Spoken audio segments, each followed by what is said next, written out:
guys, welcome back to the Musket Man 98 channel. I'm your host Colin Elam, and we're back in the Cleachy Pit today for another range video. And the gun that I am bringing out today is my custom 1860 Army. I just picked up the new stainless steel gun and interchanged the parts, put a fluted cylinder on it, interchanged the color case hardening hammer with the stainless one.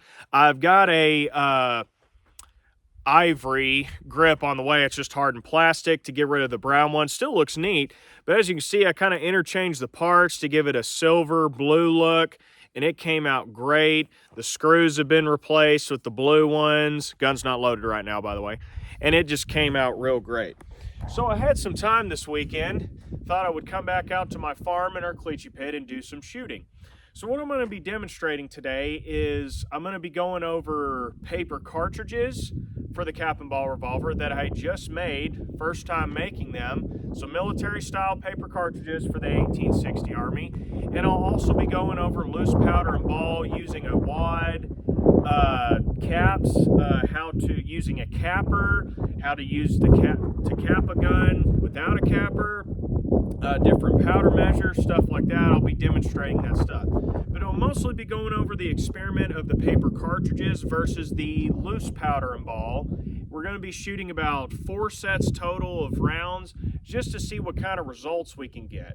And I haven't shot my 1860 Armies in quite some time now. Now that I've got a new one, I thought it would be a great opportunity to come out here, do some shooting, and to help make this video fun and educational for anybody that's looking for these types of guns.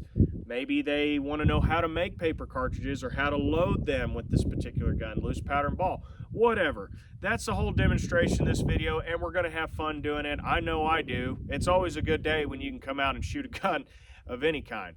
Well, anyway, guys, let's stop talking and let's do some shooting. Before we get started, I want to remind everybody that ear protection and eye protection is strongly recommended when it comes to black powder firearms, whether it's a flintlock or a percussion gun or a cap and ball revolver like we're going to be shooting today. Always take the proper precaution because you can't get your hearing back and you can't get your eyes back. So anyway, let's do some shooting. Let's see what we got.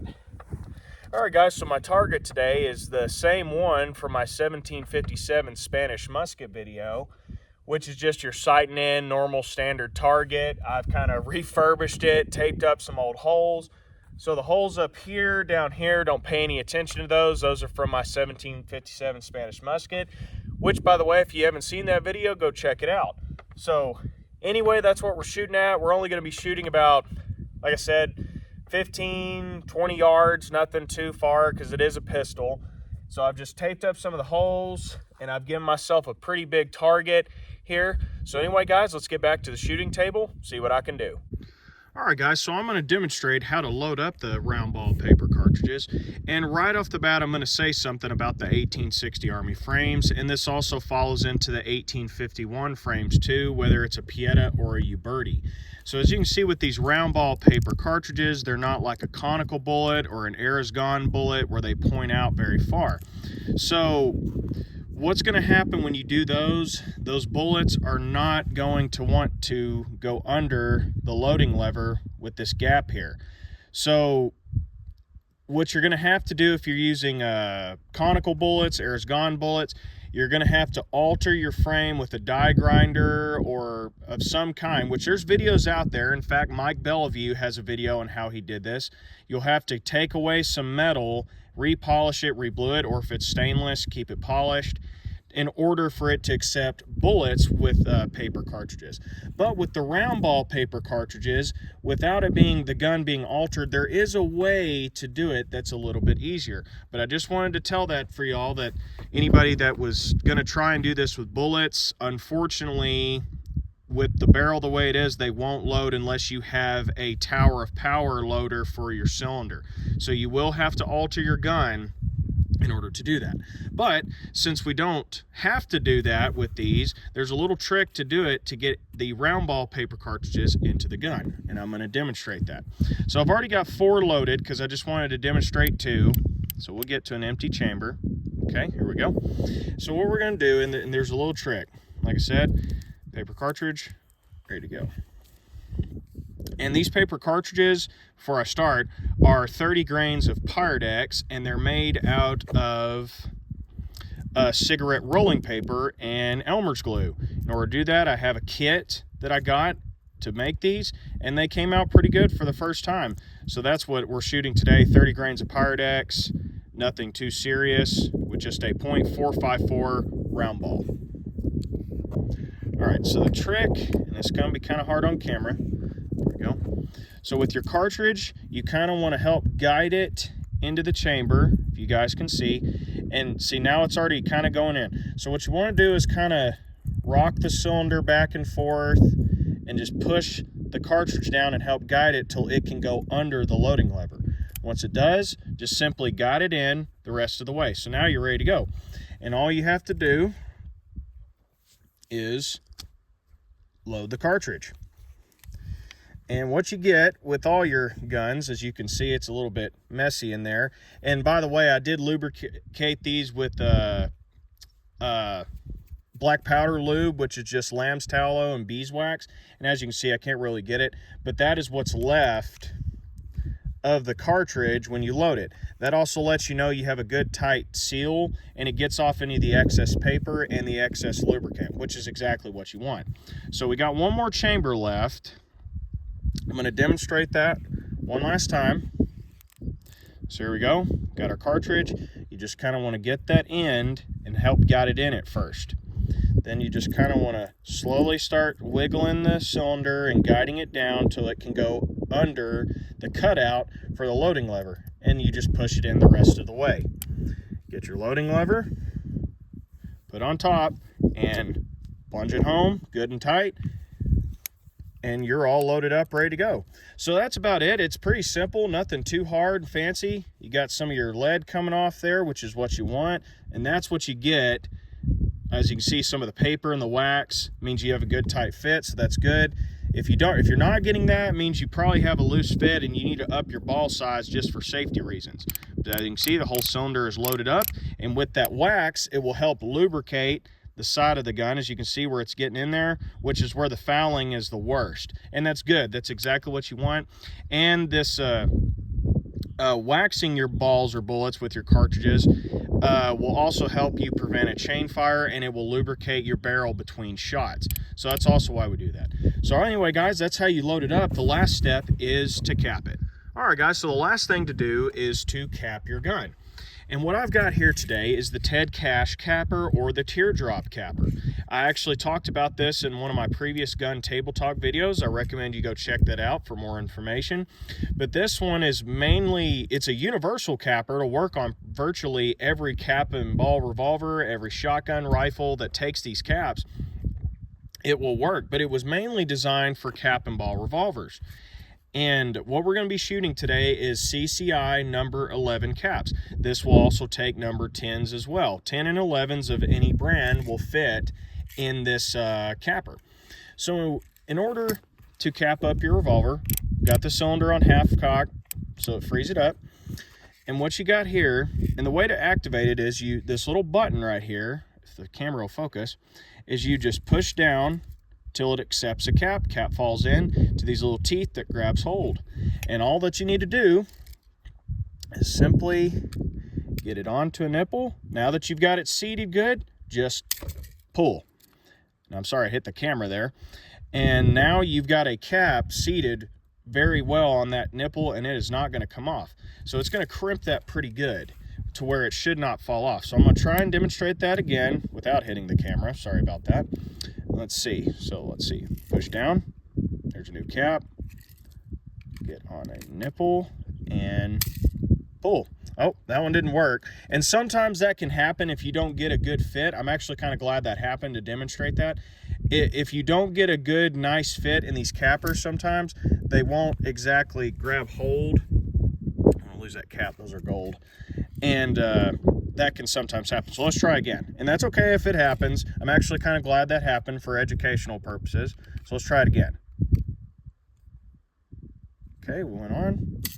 pull. See, there you go. So it's easy. Sometimes those caps won't go on, but that's okay. It just happens. But as you can see, this process does speed up the loading. So I'll cap the other 4 chambers and let's do some shooting. All right, guys, now that we got the 1860 Army all loaded up, what I'm going to do is I'm going to fire 6 from the rest to see what kind of accuracy I can get. By the way, we're at 20 yards, so nothing too far away.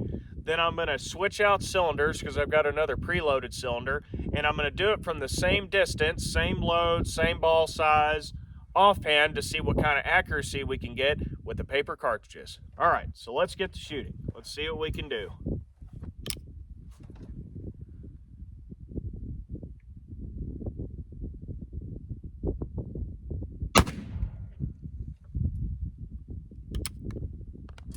Oh,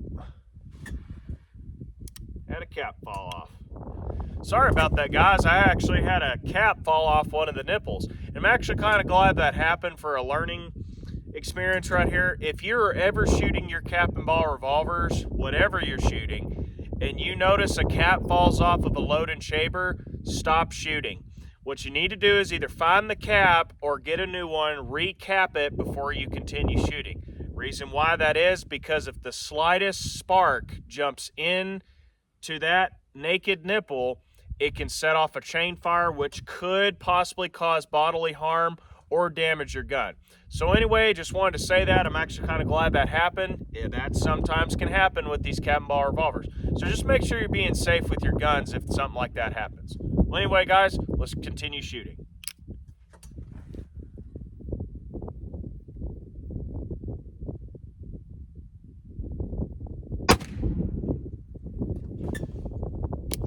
Okay. 2.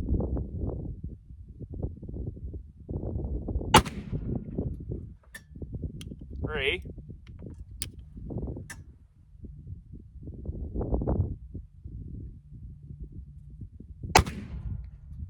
4.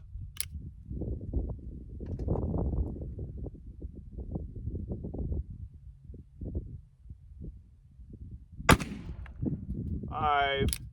Last shot.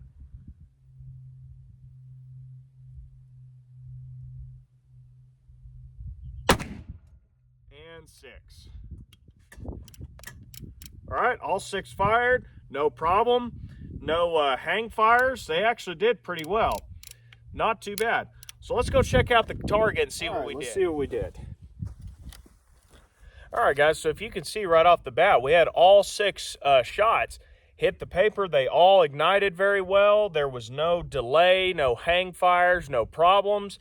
The lubricated bullets did help with the gun cycling, so I did notice that. But let's just see what we did. So typically with these Pietta and Ubertis, if they haven't been altered, they shoot about 3 to 4 inches high. Now this was from the rest. I don't particularly fire my pistols a lot from the rest, but I'm doing this for experimental purposes. So I was aiming about right here, right at the corner. And 1, 2, 3, 4, 5, 6. So we had all 6 targets, 1 flyer. Now I did notice when I was shooting, and this is a brand new gun or brand new parts, brand new barrel. The barrel came a little loose from the wedge. That's pretty much normal with new guns, so I just have to tap that wedge back in. Perfectly okay. There's been a lot of learning curves in this video so far, which I'm glad. This will help answer any questions for people that might be curious. Doesn't mean your gun's broken. It just can happen sometimes. So some of you are probably going, well, that's pretty high and left. Well, yes. Typically what I've noticed with these types of guns, when you fire from the rest, they shoot higher than they normally do offhand. Now, I could be wrong in this next segment, see what happens. I don't know if it was me pulling left or because the barrel was a little loose, but the grouping's not too bad. Now, we had the 1 flyer. That could have been me. That could have been right after the barrel got loose. That's probably why these are all up here. There's no way of knowing. So I'm going to tap the wedge back in tight, and I'm going to switch out the cylinders because I've got another cylinder loaded with 6 more paper cartridges. This time we're going to shoot offhand to see if there's any difference in accuracy. So that's not too bad. It's just, who knows why I was pulling that way or if the gun was, but not bad. So anyway, guys, let's get back to the table. All right, guys. So I've switched out the cylinders with 6 more paper cartridges, and I'm going to be firing them offhand to just see if I can increase my accuracy a little bit better. And as you can see, if you saw on the table earlier, it's that fluted cylinder, which actually, in my opinion, looks a lot better. So we're going to try and shoot that 6 more times offhand. Same powder charge, same ball size, paper cartridges, and I'm going to aim in the same spot just so I don't think there's anything else going on with the gun. So anyway, let's see what we can do.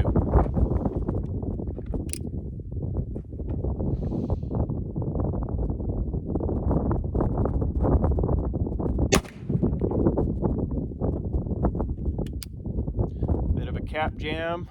Well, guys, first shot fine, but I had another cap fall off the nipple. This is the first time I've had this many caps fall off the nipples. I think I've just got the wrong size caps for this particular gun, but we're gonna make it work anyway. So all right, 5 more shots. Let's continue.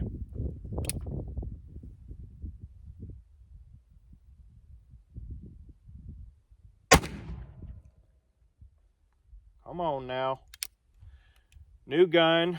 Parts are kind of getting worn in.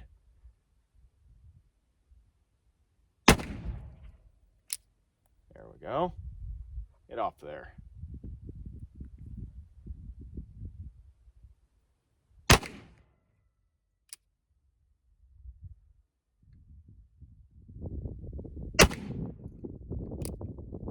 And this should be the last shot.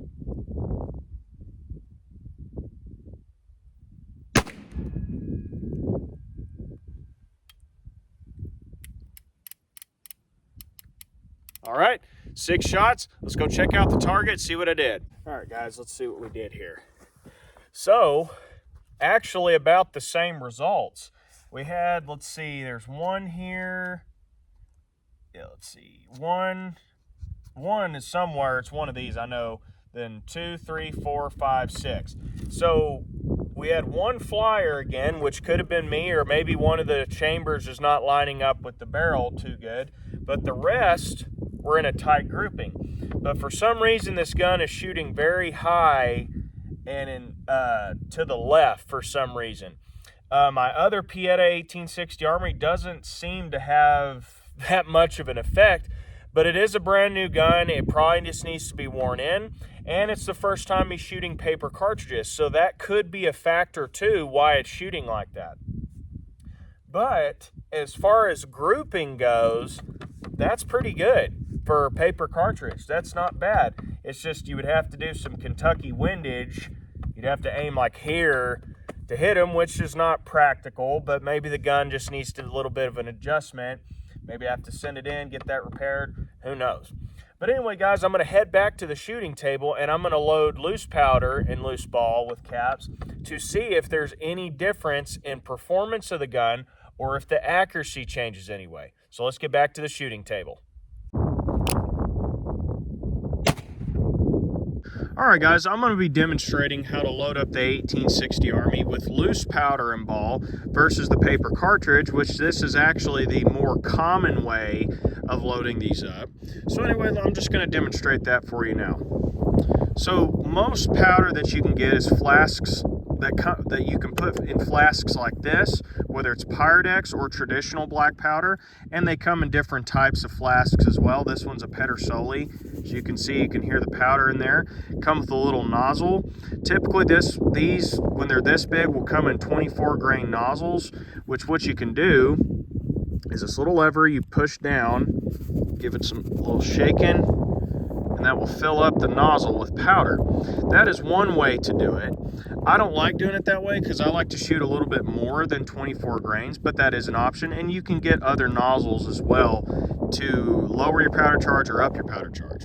So what I'm going to be using is a little cap and ball powder measure, which I've got set for 30 grains. We're still shooting Pyrex, so what I'll do is just fill that up with powder, load it into a chamber, and go on from there. Also, what I'm going to be using is felt wads that are made for cap and ball revolvers, which are just lubricated wads that help with fouling somewhat help prevent a chain fire, and they help cushion your ball so that burning powder's not burning the ball as much, which could be why the accuracy wasn't so great on the paper cartridges, but who knows, we're going to find out. And we're shooting the same projectile, .454 round ball, nothing different, all the same. All these balls have been weighed, so they're almost identical to the same weight, which will help your accuracy whether you're shooting rifle or a pistol. We're still shooting CCI number 11 caps. I tried the number 10s, they weren't fitting, so my only assumption was the nipples are brand new, so they were slick, and that's why they fell off. That's my only thing I can come up with. So that's what we're going to do. So we're going to pretend I don't have a capper, don't have any paper cartridges. Maybe I'm on the frontier, or maybe I'm new to the black powder world, and this is how you load it up. So let's continue. So like I was saying with the powder flask, go right here, I like to shoot 30 grains. Now you're going to have to forgive me, this is all behind camera, so I'm going to do this as best I can. So what I'm going to do, as you can see, that powder just flows right in. Just make sure you get all your powder to go, because sometimes that can stay open, you'll leak powder everywhere. So as you can see, got our powder ready to go. Now just give it a little tap. Then when you close the funnel off, it will shave off any excess powder. So what you want to do, and now you want to put your gun into half cock so it frees up the cylinder. So we got that ready to go. And simply, you just want to find an empty chamber. We'll do this one. And you'll just dump your powder into a chamber. Now, I like to give the gun a little tap to seat the powder. I also like to check, make sure all the powder has come out. We're good there. Next step I like to do is go ahead and get the felt wad, one of them. Some people I've heard add 2 if they want to get the ball closer to the end of the chamber. That's an option, shouldn't hurt anything. So what I like to do is just simply put that wad on top of your chamber till it kind of seats there a little bit. And what I like to do is go ahead and get my loading lever and go ahead and seat that wad into the chamber so it's ready to go. So you've got that, you're all set. Now you just need to load a projectile. So you get your .54 round ball, slide it over till it just pops into that chamber, and you get it on top of your loading lever, and you load it into the gun. Like I was saying last time, you get that ring of lead, and that's what you want to make sure that you have got a perfect fit. So all you do, so we've got one loaded, and so you repeat that process the other 5 times, then we'll go on to capping. So I'm going to do that. I'm going to load all the other 5 chambers off camera, and then we'll go to capping. All right, guys, so the last step in the loading procedure is to capping.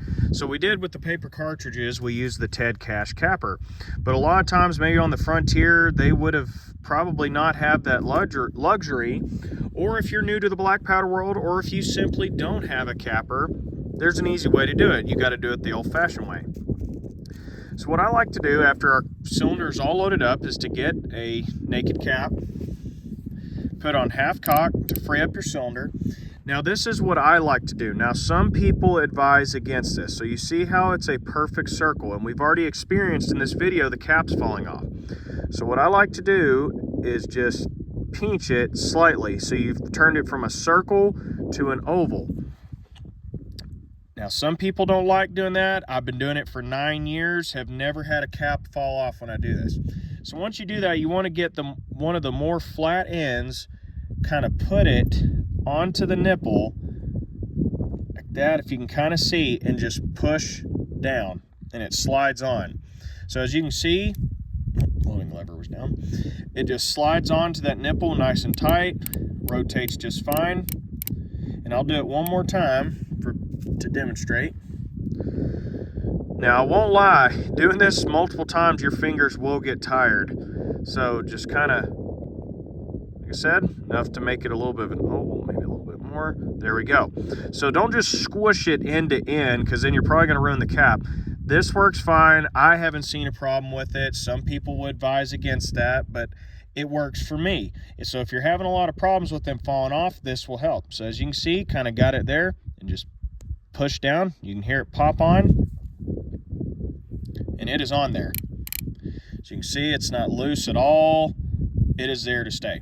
So I'll do the other 4 chambers, and then we will fire 6 from the rest. All right, guys, now that we've got the 1860 Army all capped up and loaded with loose ball, wad, and powder, we're going to see if it affects the accuracy any. Now, this is the same powder charge as the paper cartridges, the same distance, same caps, and we're going to see if this will improve, make it worse. Let's just see what happens.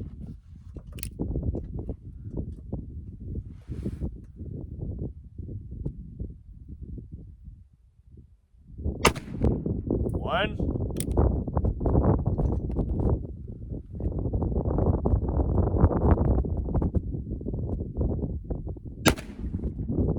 Two. Now there. Good. 3.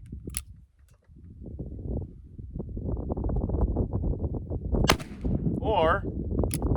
Those parts are getting worn in.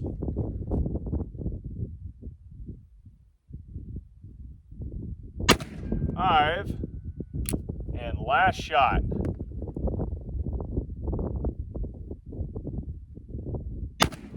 And 6. See, all caps, spent, fired. We're good. I will say this versus the paper cartridges, my gun performed better. No caps fell off, had a little bit more power. It had more pop to it than it did with the paper cartridges. That could be because of the wad. No cap jams. It cocked every time, so that's definitely a performance upgrade. But anyway, let's go check out the target, see what happened. All right. Well, guys, not much of an improvement. It actually performed about the same. Again, this is only at 20 yards from the rest. Now, as far as the gun working, I saw a greater improvement with the loose powder. But I think I put 2 here, 1 here, 2 here, and I think another one's right here. I mean, so they're all hitting in the same direction. It shot a little bit lower with the loose powder ball, only about 1/2 inch. Shot a little bit lower, so I'm still aiming right here. Now, maybe I need to lower that front sight some more. I might have to do some grinding on the rear sight to get that to go down. Mike Bellevue has a video on how he does that. I may have to do that with this to get it to shoot lower. Who knows?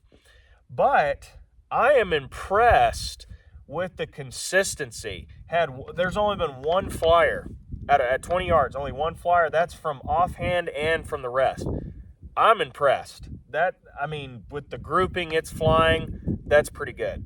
But anyway, guys, I'm going to go back, load it up one more time. We're going to fire Offhand just to see if there's the slightest chance that it could improve the accuracy, or we're probably just going to get the same results, but we're going to find out. All right, let's get back to the table. All right, guys, I've got the 1860 Army loaded back up again with loose powder and ball and wads. Same cap, same distance, same powder charge. Now I'm going to be shooting offhand to see if there's any improvement in accuracy. From what we've seen already, I don't think there will be. That's my prediction, but we'll never know. So let's get to shooting, see what happens.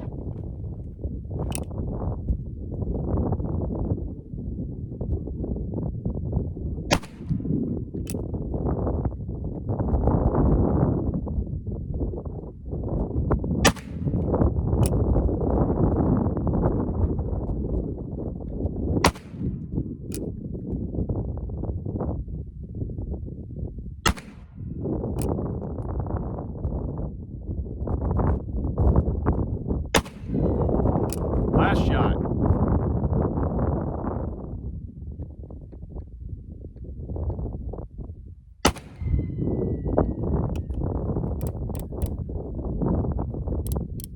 All 6 shots, cylinder's still rotating, barrel's good, all the caps fell off, no problems. Last one, there we go.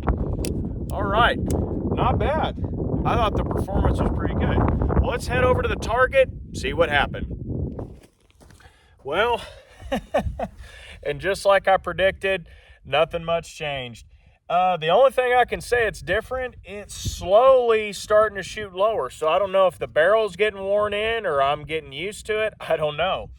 But all 6 were about in this area. I nearly blew it out. The back end of this barrel is completely blown out because of the grouping this gun has done. There might be one flyer up here, but that could have been from the last session. But still, so maybe 2 flyers out of how many shots? Let's see, 24 shots. That's pretty good. That's nothing to complain about. And that's 20 yards offhand and from the rest. So not much improvement I saw in difference, but I can see it's slowly starting to shoot a little bit lower. I did notice the performance was better with the wad, ball, and loose powder than it was the paper cartridges. Now, it was my first time making paper cartridges, and it was more of an experiment, see how they work, and they work great. But my overall performance I thought was better with the loose powder and ball, and that's maybe because I've pretty much perfected that and I'm a beginner when it comes to cap and ball paper cartridges. So not too bad. I've enjoyed this experiment. Hopefully this answered a lot of questions. Hopefully this was a good demonstration for y'all. Hopefully y'all like the 1860 Army, how to load up the paper cartridges or loose powder and ball if you're a beginner, or whichever your preference. Hopefully you've enjoyed this video. Thank you so much for watching, guys. Well, guys, I hope you've enjoyed this episode. I had a lot of fun filming this. Hopefully this was entertaining and educational for everyone. Remember, I'm the Musket Man. Keep your powder dry. We'll catch you guys in the next episode. Thanks for watching.